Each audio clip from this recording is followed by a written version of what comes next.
এই অঞ্চলত মংলাঝৰা মণ্ডল প্ৰেচিডেণ্ট কংগ্ৰেছৰ মণ্ডল প্ৰেচিডেণ্টৰ অন্তৰ্গত ফুলঝৰা এই অঞ্চল গাঁওখনত আমি এটা জইনিং প্ৰগ্ৰাম ৰাখোঁ। তো আমি বহুত দিনৰ পৰা ইয়াৰ পৰা আমি ৰিকুৱেষ্ট পাই আছিলোঁ যে আমি কংগ্ৰেছ জইন কৰিব বিচাৰোঁ।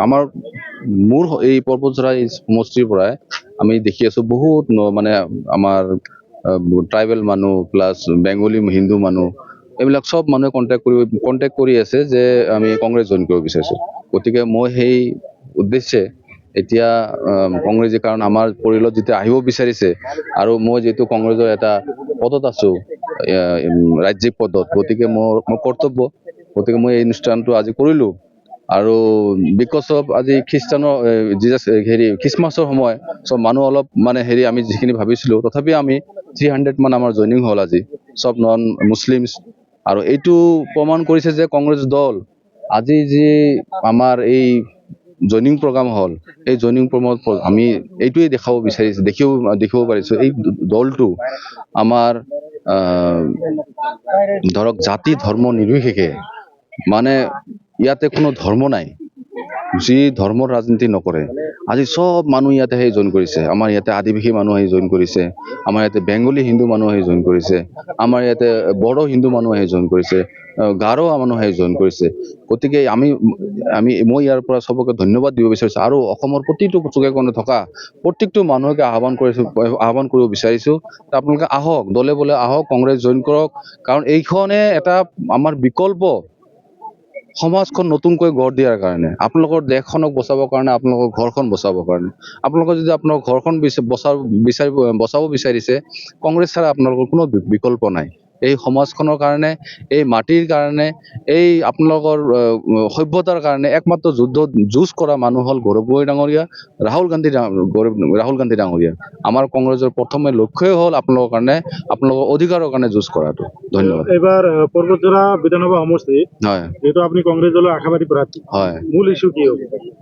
চাওক, মূল ইস্যু বুলি ক'লে মই এডুকেটেড পাৰ্চন, মই এটাই চিন্তা কৰোঁ, যদি মই সমষ্টিত আহোঁ টিকেট ল'ব পাৰোঁ আৰু চিন্তা কৰোঁ যদি এজ এ MLA কেণ্ডিডেট মই চিলেক্ট হৈ আহোঁ, তো মই বিচাৰিম প্ৰথমে শিক্ষাটো মেইন। শিক্ষা অবিহনে এটা সমাজ গঢ় ল'ব নোৱাৰে।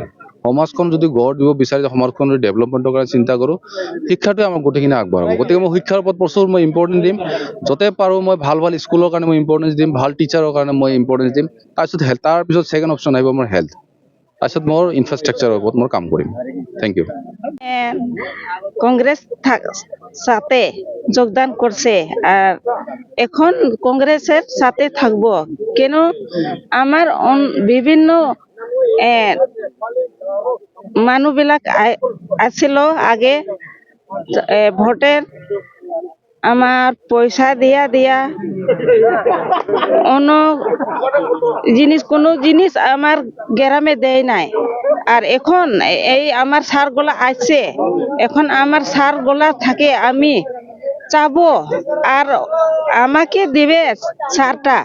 আর এখন আমি সার সাথে এই যে কংগ্রেস দলে আমি থাকবো। কংগ্রেস আজাদ হয়েছে। নমস্কার। আজি আমি এটা কথা আচৰিত হৈছোঁ যে এই অঞ্চলৰ আজি BTAD এটা অঞ্চল, আৰু যিটো অঞ্চলত যিটো সময়ত আমাৰ হাগ্ৰামা চৰকাৰৰ 17 বছৰ কাৰ্যকালত উন্নয়নৰ লহৰ উঠিছিল, আৰু সেই ঠাইত আজি এখন আমি গাড়ী লৈ ভালকৈ আহিব পৰা এটা পৰিৱেশ নাই। আজি ঝৰ্ণা পাৰ হৈ গাড়ী চলাই আমি মানে অখৰা মখৰা ৰাস্তাৰে আহিব লগা হৈছে, য'ত BTADত গাঁৱে ভূঞে সকলোতে ৰাস্তা ভাল, স্কুল ভাল, চব কিছু ভাল, স্বাস্থ্যৰ সেৱা ব্যৱস্থা ভাল, এইবিলাক আমি গান শুনি আহিছোঁ আৰু দেখিও আহিছোঁ, আছেও অৱশ্যে। কিন্তু এই অঞ্চলৰ প্ৰতিনিধিসকলে কি কৰিছিল, নাকত তেল দি শুই আছিল নেকি নে কি আছিল মই বুজি নাপালোঁ, যে আজি এই মংলাঝৰা অঞ্চলৰ ৰাইজে কি জমৰ যাতনাত ভুগি আজি বসবাস কৰি আছে। আৰু ইয়াতে ৰাইজৰ প্ৰতিনিধি প্ৰত্যেকবাৰ নিৰ্বাচিত হয়, তেওঁলোকে যে কি কৰিছে দেখিছেনে নাই? আজি এখন গাঁৱত অংগনবাদী নাই, এখন গাঁৱত চাব চেণ্টাৰ নাই, স্কুলৰ ভাল ব্যৱস্থা নাই, ৰাস্তাৰ ভাল ব্যৱস্থা নাই। গতিকে এইবিলাক মানে বিগত দিনৰ যিবিলাক ইয়াতে ৰাইজৰ প্ৰতিনিধি আছিল তেওঁলোকে একদম মুঠেই কাম কৰা নাই।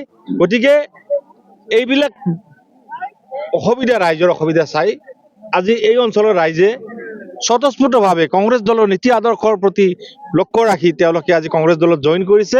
আৰু অনাগত দিনত আমাৰ কংগ্ৰেছৰ পৰা এজন ভাল প্ৰতিনিধি বাছনি কৰি তেওঁলোকে এই অঞ্চলত যাতে উন্নয়ন কৰিব পাৰে এই কথাটো চিন্তা কৰি উপলব্ধি কৰি আজি ৰাইজে ওলাই আহিছে আৰু কংগ্ৰেছ দলত জইন কৰিছে।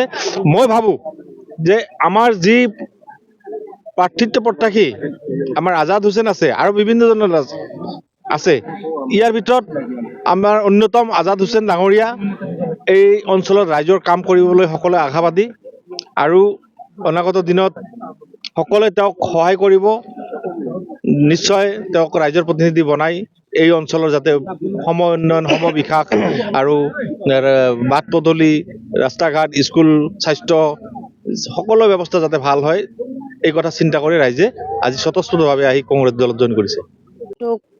2026 চনত একে গোট হৈ এতিয়া যি বৰ্তমান বিজেপি চৰকাৰ হৈ আছে সেইবিলাকতো আমাৰ জাতি বিৰোধী হৈ আছে। সেইকাৰণে আমি একেলগ হৈ কোনো জাতি নাই, ধৰ্ম নাই, আমি একে মাকৰ একে সন্তান বুলি আমি দেশখন উন্নতিৰ বাবে আজি মই কংগ্ৰেছ দলত যোগদান কৰিছোঁ।